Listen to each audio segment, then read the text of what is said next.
The number one thing that will come up consistently again and again is just this resistance towards having a niche, wanting to talk about multiple different things, wanting to teach multiple different things, feeling like you don't know what your one thing is. I have resisted this, I have battled this, I have surrendered to it, and I have coached a multitude of people on it.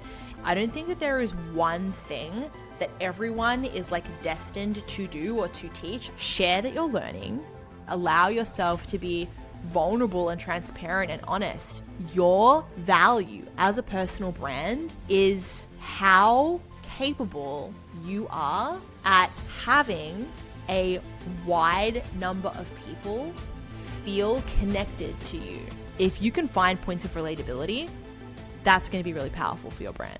Welcome to the Modern Advice Podcast. I am your host, Phoebe Kuhn, and today we are going to dive into how to succeed without a niche as a personal brand.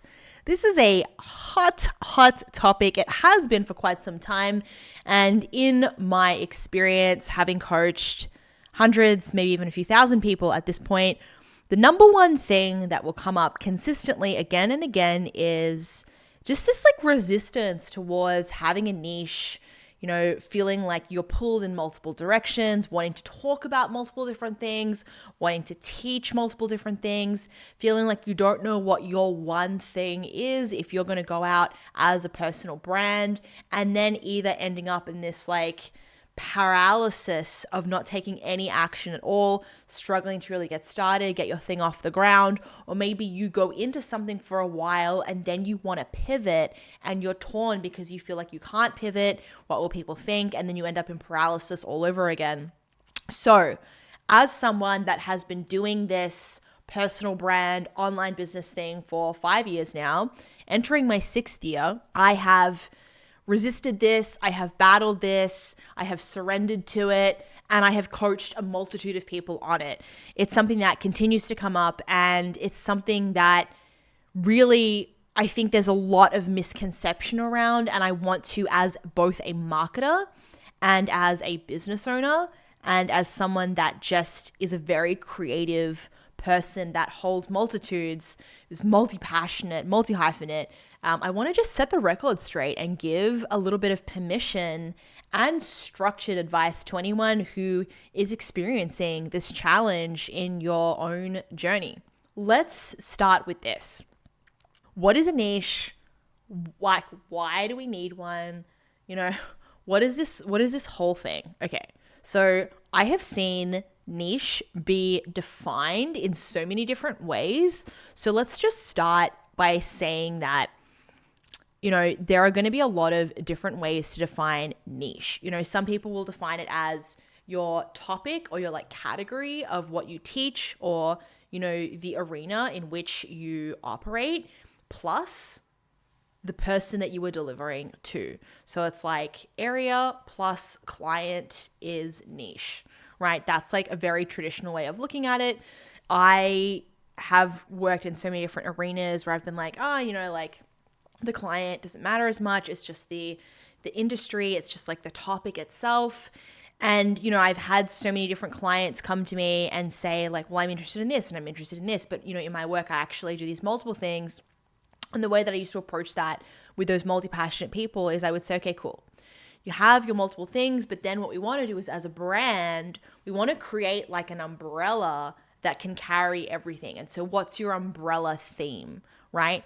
But that was many years ago, and I since have taken on a different approach, or just a different way of looking at it, since I've had my own challenges with this as a personal brand, and, as I found my own kind of discomfort, resistance, lack of fulfillment, let's say.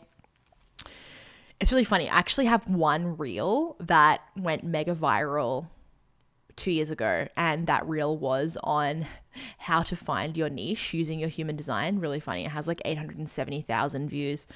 So safe to say, I think a lot of people are very interested in finding their unique niche. So I don't think that there is one thing that you are supposed to do. I don't think that there is one thing that everyone is destined to do or to teach. I think that is a very arbitrary way of looking at it. And I think that if you look for one thing that you are supposed to teach or that you are supposed to do, and that if you have the expectation that that one thing is supposed to stick and that you will never get bored and that you will just like keep making money from that one thing, you are setting yourself up for a lot of, like discomfort and frustration and resistance. That's just not going to be the case. So let's take that expectation and let's throw that out of the window right now. It's silly. It doesn't help anyone. It's not serving anyone. Now, this whole thing of like, you need to find your niche, right? A lot of business coaches or like consultants will say, well, we've got to start with this. Why? Where has that come from? Let's look at that.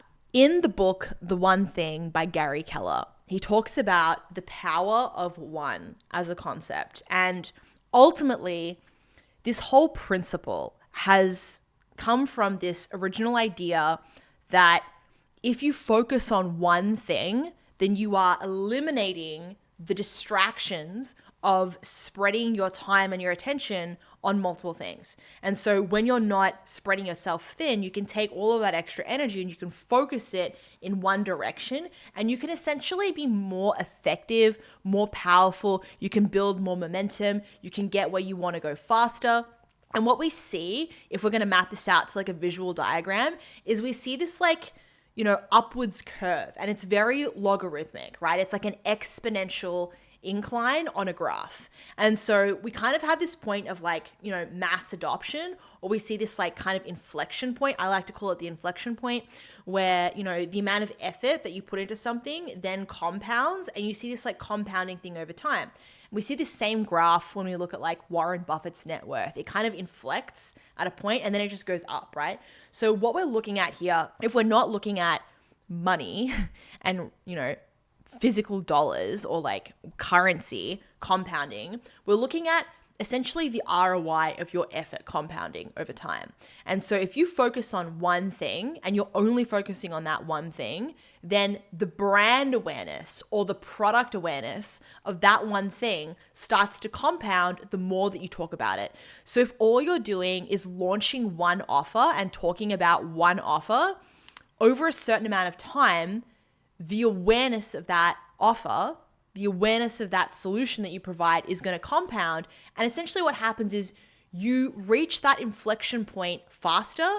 And the result of that is that you essentially get more results with less effort because the awareness compounds. And so the brand starts to work for you.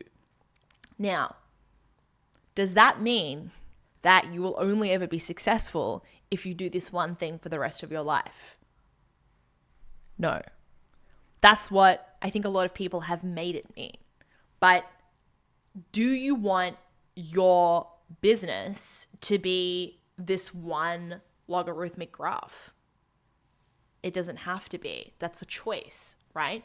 So it's like, in my experience, what I've personally found is that if you are very aggressive in your marketing and your launching, and you are very consistent in your content and your messaging, then you can get to that inflection point probably after like 12 to 18 months, and you can really ride it to the top in about 2 years, 2 to 3 years. So at that point, you can make 5-10 times as much money with like less than half the effort that you did in the beginning, like launching the same things, right? Because everyone just knows already. And so the people that, have been paying attention for like 6 months or 12 months or 18 months that didn't buy at the beginning, they're like, oh, I'm going to get around to that. And so if you keep offering the same thing when they become ready, because in a buyer cycle, it just takes longer for some people to become ready to buy, right? And that, that's just the nature of everyone moves differently at their own pace. And some people aren't ready financially. Some people aren't ready emotionally, but they have the awareness because you've been talking about it for so long, right? So if you're still doing the same thing, then like 12 or 18 or 24 months later, when they become ready, they will eventually buy. And all those people that didn't buy in the beginning will buy at this point here, but you don't need to do extra effort, right? So if you then change and you're like no longer talking about that same thing and you're doing something else, then the people that didn't buy in the beginning that eventually would have bought here, they don't have the opportunity to buy because you're no longer doing that thing. You're no longer offering that thing. You're no longer teaching that thing. And you don't get that exponential graph. So here's the thing. There is no law of mathematics or physics. Like, there is no universal law that says you will only ever be successful if you have one niche. The way that we want to look at it is like, if you want to experience that point where you get kind of 5 to 10 times the result with half the effort because you've put in this like compounding work, then that sort of happens after that 18-month mark. It really happens at that 24-month mark and at that 3 and 4 year mark. And you can kind of cruise, and you can like put on cruise control from there, where it's like everybody knows you for this thing, right? Now, the cost of that is that you may feel bored. And what happens when you feel bored and you're a personal brand is that it's not exciting anymore. And when it's not exciting and you're not inspired anymore, your marketing starts to get really dry. You know, it's not creative. And, you know, there's not a lot of alive energy in what you're putting out in your relationship to your audience. So you kind of reach this point where things start to die off anyway because it's not new and exciting. And you've passed that point of riding the wave of momentum. And you're just like, oh, well, I don't know. Right? Like, it's just what I do now. And if you are an entrepreneur and you love building things, you'll get to the point where you're like, well, I'm just kind of bored and I need a new thing now. And that typically happens to most people at that like 3 to 5 year mark. Like, I would say 3 to 4 years, most people become bored and they want to burn it all down and build a new thing. Typically, we see things in like a 4-year cycle when it comes to entrepreneurship. And that's kind of like, because you have that initial point of like market validation, then you have mass adoption, and then you have like, you ride this huge wave of momentum, and then you kind of get to the top and you're like, oh, cool. And then you like ride that top wave a bit, and then you're like, and now I'm bored. So what we see is like patterns, right? Everything is just patterns. Like, if you look at the universe, everything is just like cycles. You know, we see cycles in everything. We see there's always market cycles in property, in financial markets, yeah, and then we see cycles in business as well, right? So we do get to this point after like 4 years where we get bored. And I think a lot of people, you know, they arrive at a choice where it's like, oh, do I just keep pushing through? And do I just like live in the boredom? And do I just like fight the resistance where I'm like, I'm bored and I don't really want to show up to this anymore and I'm not inspired anymore, but this is just like what I do now? Or do I pivot, you know, and do I like do something else? Do I reinvent myself and do I find something else? Or, and this is the magical third option, is like, do I just get to leverage the brand that I've built and see things differently? And I think this is what I really want to like admit to everyone today is you can have a business, you can have a brand, you can have one or the other, or you can have both. You could have a really powerful personal brand, meaning like a lot of people know what your pillars are, your values, your content, like people can really resonate with you. People can find you very inspiring or very interesting. People can sort of predict what's relevant to you, and they can send you things and be like, oh, you know, like thought of you, you know, and it's very like on brand, right? But you might not necessarily be making any money, whether you have a business model that's more like creator, influencer, and you're like pimping products, you know, and promoting other things, or if you have more of a like, you know, done for you, like agency, I'm providing a service, or if you have more of a like teacher, educator, like coach kind of role. So you can, on the other hand, you can have a business where it's like very systemized, you know, it's like very solid, very stable, and you might not have much brand resonance, right?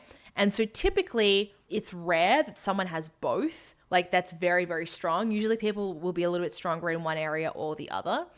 And what I've really observed is that people that tend to be more process driven, more analytical, people that like structure, they're very organized, very good operationally, they tend to be the people that don't get so bored so quickly, and they find it a lot easier to do one thing over time, and they can kind of keep rolling with the same offer or the same topic for like 4 or 5 years. And even then they could probably just keep rolling with it, right? And they've just done the same thing for like 10 or 15 years.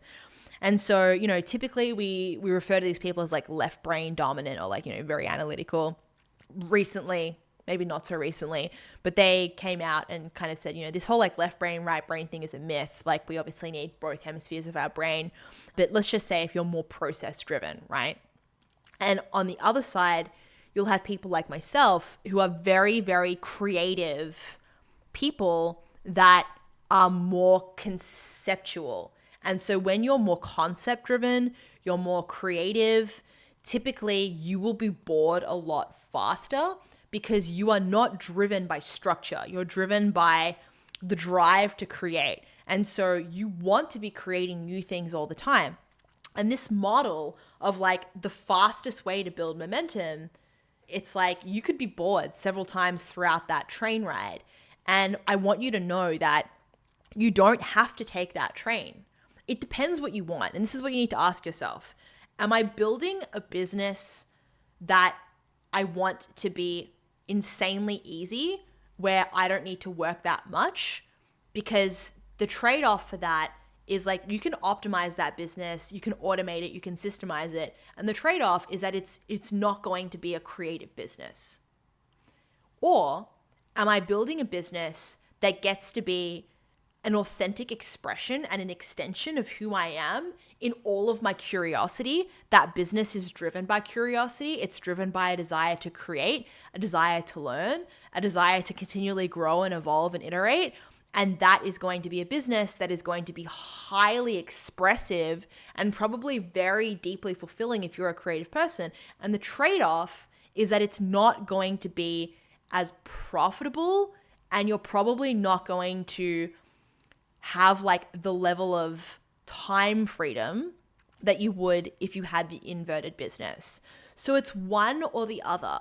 And here's the thing, neither is right or wrong. It's just that you need to be able to see that there's always a trade-off in life. Like you can't have it all. You always have to decide like what's your preference.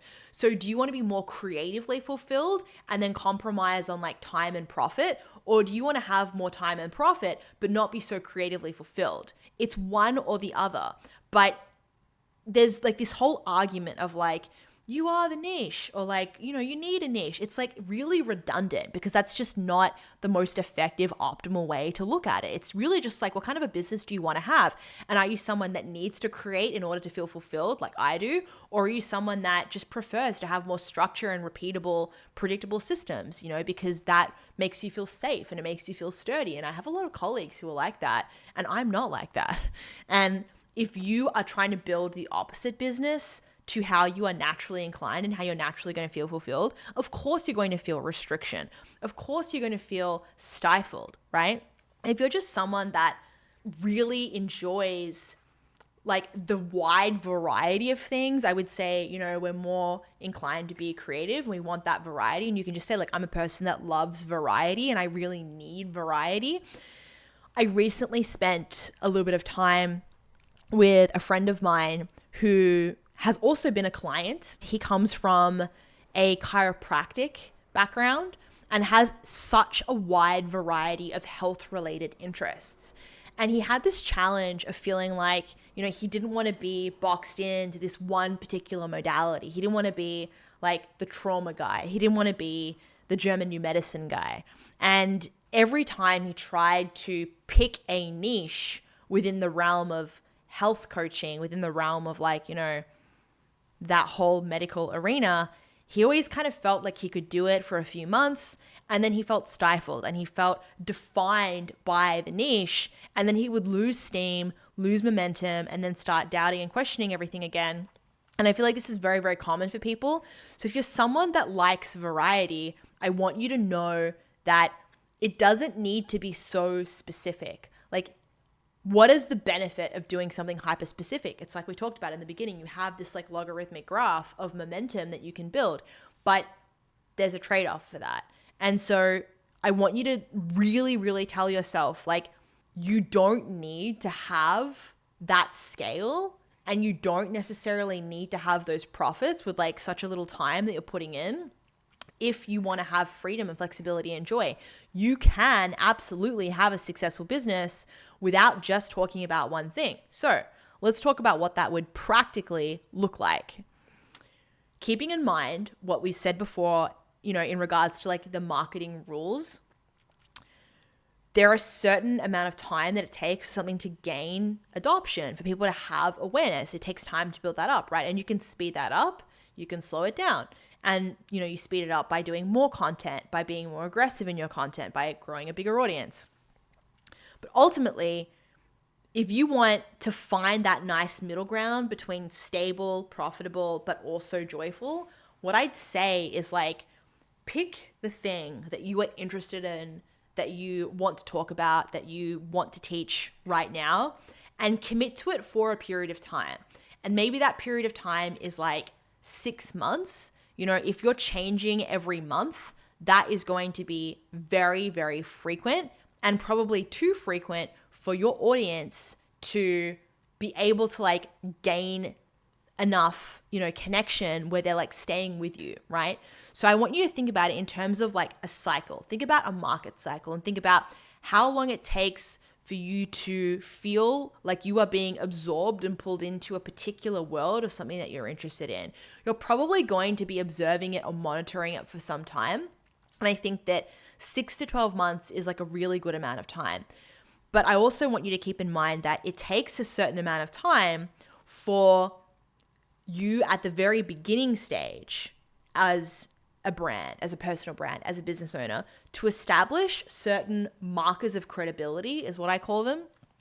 And these markers are essentially what would qualify you as an authority or as someone who is interesting, that people want to listen to, that people want to connect with, where people are like, oh, even though I've started following you from your expertise in this, because I've connected with you and I've followed you for so long now, like I would actually just trust you in all of these other areas.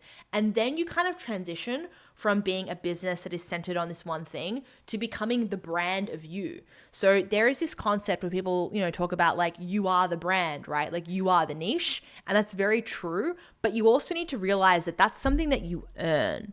Like you need to do the foundational work before you arrive at the point where people see you as the brand, and whatever you are interested in, that you have experience in, people will be like, yeah, cool, I would totally come to you for this thing, or I would totally trust you with that. That comes after you've established certain aptitude in one field, right? So like for me, my establishing foundational block was messaging, it was communications and content strategy, and people being like, yeah, wow, like Phoebe's, I would want to learn copywriting from her. I would want to learn messaging and content strategy from her. And then after those markers of credibility are established and people are like, oh, cool, I see you as an authority in this area. I see that you're competent. I see that you're credible. I see that you are consistent. You resonate, I trust you, you deliver what you say you're going to deliver. You sort of, establish this brand presence, right? Then when you start talking about something else, people just see you as the individual, as the personal brand, and they go, yeah, I would totally listen to whatever you were saying about biohacking and health, because I see that that's a value that you have in your life. I see that you're embodying that in your life, and I would totally ask you what your preference of water filters are. And then all of a sudden, whatever it is that you're talking about, people take your advice, even though that's not your one thing. And so once you've done that legwork, once you've established those markers of credibility, you have earned the freedom to be able to talk about whatever you want to talk about with a similar, not the same, but a similar level of influence. And then all you would need to do at that point is just create that content in that new area and then trial a new offer and repeat that same process in this new topic. And you can then do that again and again and again, and you can have a new topic every 6 or 12 months. And again, I'd really say that like, if you want to find that sweet spot, remember that the longer that you talk about something, the more you gain that mass adoption, the more people know you for that. And then the less effort it takes for you to sell a higher quantity, or the less effort it takes for you to reach more people, because you just have more awareness that's built up over time, right? So it's like you could go from, like for me, I could transition from like talking about business stuff for 12 months to then talking about, sex and relationships for 12 months, then talking about health, wellness, and biohacking for 12 months. Or you can like shorten that cycle, and you just know that if you want to shorten that cycle, that the consequence of that the cost of that is just that you have less profit, you have less ease, where it's like you might need to be working more, but there's more variety, there's more freedom. And so these are the concepts that I really want to convey here. We do live in an age where our value as a business is so influenced by our personal brand resonance and our ability to capture and maintain attention.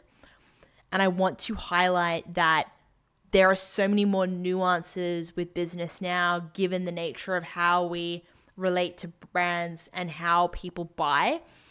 And as a personal brand, people are relating to you. People are connecting to your excitement, your emotions, your energy, your personal journey. And you may need a new hero's journey, a new origin story every time you talk about something new. How did I discover this? How did this trajectory of this new point of interest start?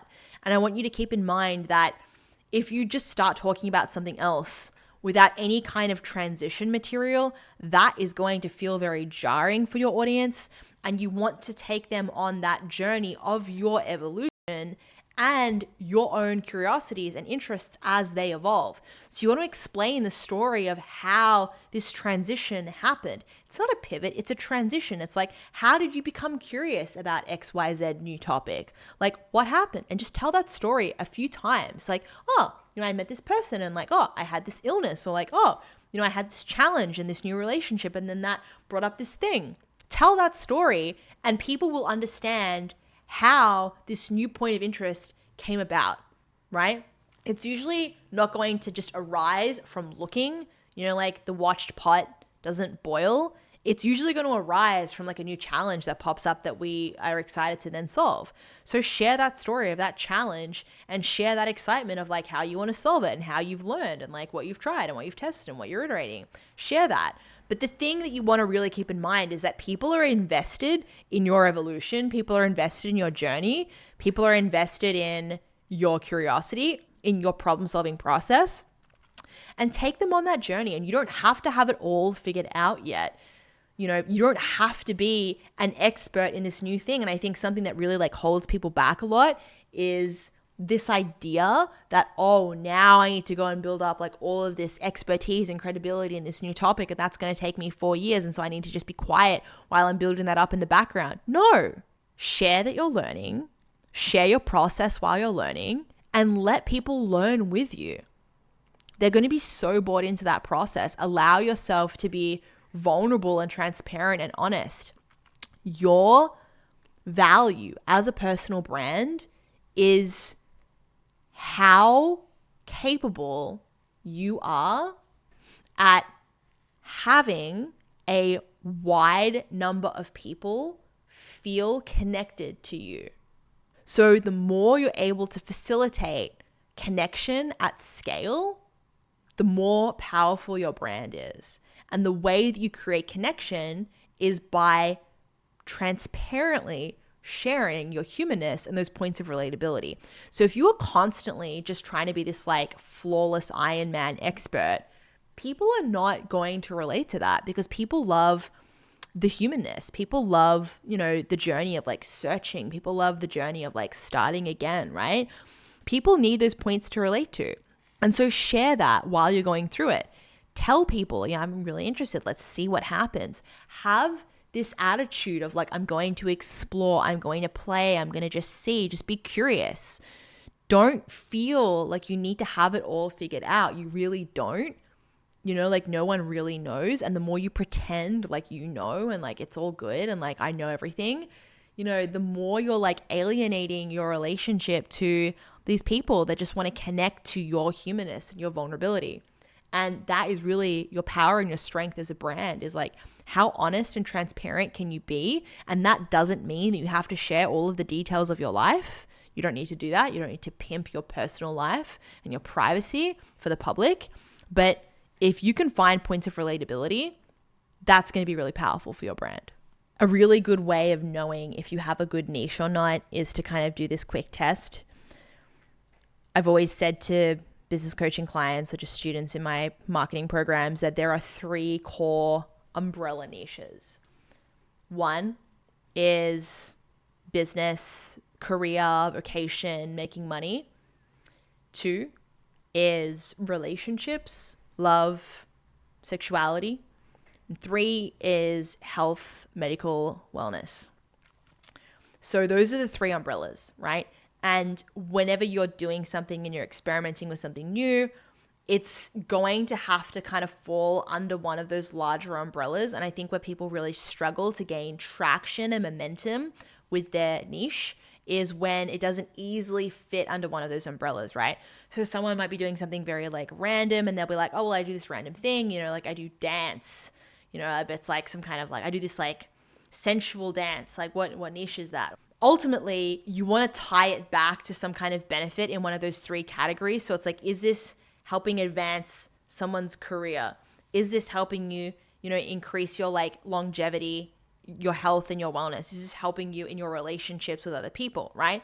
So when people do something that's very general, they struggle to relate it back, but everything can relate back to one of those three things. And it's just all about how you use your messaging and your scenarios to market, how that's going to advance one of those areas. And honestly, something that you do can advance multiple areas because ultimately, like, that's just the reality of everything. But you want to focus on at least one of those core areas for more tangible benefits and outcomes, right? And that's just going to make things a lot easier for you. So whatever it is you're doing, it's always going to fit into one of those. It's going to fit into one of those categories. And like, yeah, you absolutely can have multiple categories. And so I think that now we're entering this age of like multi-passionate people. Think about this as an exercise. What are all of your interests? What are all of the things that you love doing, that you're so interested in, that you love talking about? If you had to pick three of them, three core things, what would they be? And those can kind of be like the core areas of your brand. And you can always have like little smaller things underneath. But what you can also do, kind of continuing from that thought before of like you have that 12-month cycle or you have the 6-month cycle. Think about it like this. If you have like three core offers, but they're in like different categories, you can have moments where you're like talking about this one category for 6 months. You're talking about this other category for 6 months. You're talking about this other category for 6 months, right? And you can just rotate them. And again, it's like if you think about it from a graph perspective, you can kind of build momentum and go up, but then you're kind of going down with that and you're building more momentum and you're going down and then you're building more momentum with a different thing. And so it's just like your progress is just going to look a little bit different, right? So I want you to just really dial in this point that business doesn't always have to look like this, where it's just this like graph that continually goes up. It can look like it kind of goes up and then it comes down and then it goes up and then it comes down and then it goes up and then it comes down. Everything is just a rhythm. And you are finding your own rhythm of where your joy and fulfillment meets your desire for profit and time. And you get to create what that line looks like. And there's no one way. There's no right way.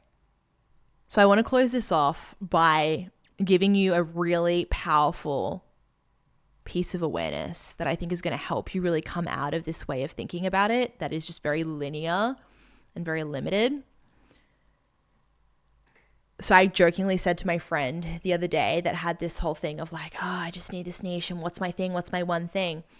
I was like, my friend, I am going to diagnose you with this clinical illness. And he was like, what is it? What do I have? And I was like, you have marketing brain. And he kind of laughed. And he was like, what's marketing brain? And I was like, marketing brain is when you think that the only way that you can succeed is by following the marketing rules. And so you keep looking for solutions to your problem within a paradigm or within a construct that you don't actually want to exist and operate in. So, for example, if you are a creative inclined person or you're driven by variety and novelty and you keep trying to solve the problem of what's my one thing, you're never going to find the answer within that construct. That whole saying of like, you can only solve a problem from above the level of consciousness, not that level that created it. It's kind of like that, if you are looking within a fishbowl, but you actually need to get out of the fishbowl. So if you are in this cycle where it feels like you're constantly looking for your one thing and you don't know what it is, I want you to do this. I want you to surrender your search for your one thing. And I want you to realize that you don't need one thing. You don't have to do that, because that is a construct that exists. And maybe that's not the paradigm that you want to be operating your business in. And you don't have to do that. There's no answer. It's not like you're going to find your numerology chart or your astrology chart or your human design chart or whatever it is that you're looking for, and that somehow that chart is going to tell you that one thing. It's going to give you some areas for sure, but you're not going to find the answer of the one thing, because there is no one thing. There's just a decision, and you always have free will. And you as an ever-evolving human being are going to have interests that always change. And I want you to give yourself permission to follow those interests wherever they may take you. And know that if you feel like you're looping around, just bring to your own awareness that I'm going to surrender my seeking for this thing that may or may not exist. And once you fully surrender that and go, I don't need to have this one thing to be successful, I can design my own way of being by simply following my passions, by simply being good at what I do and being really consistent with what I do for a period of time, knowing that everything has a cycle and I get to dictate the length of that cycle, knowing that your success as a brand is through your authenticity. That's when you get to be truly free and fulfilled at the same time. I hope this has been valuable for you. If you have further questions on this, send them through in voice memo format to phoebe@modernadvicepodcast.com, and I look forward to having more discussions about how you can be free and fulfilled in all of your creative and professional endeavors. Thanks for listening and tuning in today.